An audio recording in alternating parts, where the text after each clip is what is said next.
Yeah, I work for the Open Society Foundation's Campaign for Black Male Achievement. It's a national philanthropic initiative that is invested in strategies to improve the life outcomes of black men and boys, just like the young men I have in front of me here today. Mm-hmm. Now, what really made this exist?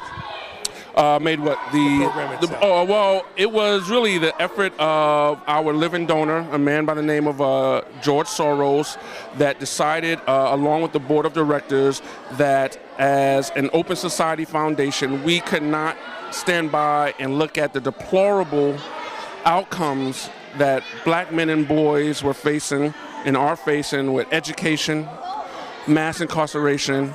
And so we took the risk to really launch a campaign, and we named it the Campaign for Black Male Achievement, to really have targeted investments around the country to improve the lives of black boys. Now, how effective has it been? Well, it's been extremely effective in the philanthropic community, supporting initiatives that had started, say, in around 2004, the 21st Century Foundation, the Ford Foundation.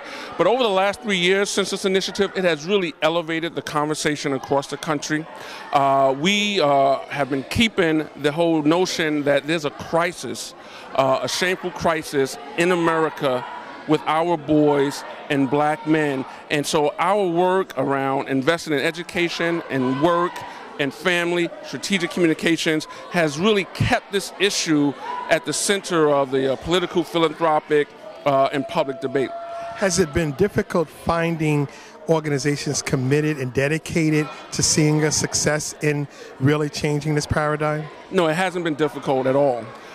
There are scores of organizations across the country that are committed to this work, have passionate leaders that have devoted their careers to this work.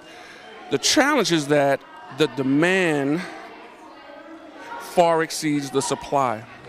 The resources that are needed, particularly for people of color organizations, are scarce.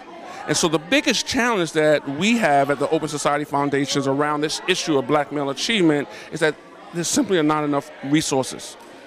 And so the will is there, but the resources and the organizational support is where the challenge has been. Looking at it from this concept, because there are a number of different elements in terms of education and the opportunity to have a way in which choice can be a factor, does the type of model that exists that really targeted the black male population really fit as an advantage towards the decisions being made?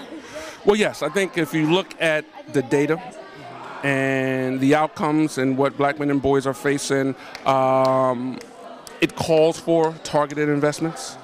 And it is our belief that it's not a either or, it's an and both in the way of the approach of universal, targeted universalism, that we have to identify unique targeted strategies to respond to the grave scenarios. And this is really, while we're talking about black men and boys, that's a narrow lens. The wide angle lens is really, this is a community building strategy. How are we investing in strengthening families?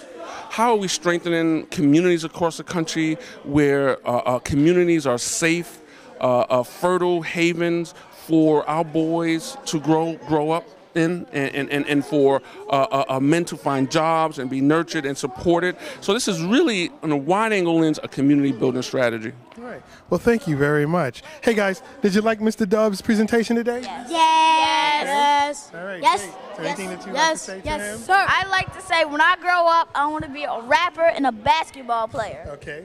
How about Mr. Dove? What do you want to say to him? Nothing really. You want to say something? Come on. I want to say him. Say thank you. Thank you for coming all the way Thank you here for from coming. New York. And good job. I want to be a wrestler and a rapper, and thank you for coming. Right. And I wish that. Oh yeah, one more thing. Yeah. I want to be a firefighter when I grow up. HOTWRE, hotwire.com. Okay. And I think one of the most important things in having you here is to really show them that being a rapper is the only thing that they've been influenced, but now that they see black men like yourselves who are successful, it will give us an advantage to continue to influence them to know that there's much more to life than entertainment. That's right. I totally prescribe to the philosophy, if our young men, boys, our children, if they can see it, they can be it. And so I think exposure, mentoring, encountering the negative influence that they see is one of the key things. And what's happening here in the Freedom Schools and the leadership that Brother Thomas Owens is exhibiting is exposing these 50 young men, these 50 boys, to men that have done some incredible things in their lives, but were right where they were many years ago. And it's important for them to see that, and they can see themselves in the men that come and share lunch with them. Thank you so much. Right. I really appreciate it. it. Let me take one of your cards also. Yeah, definitely.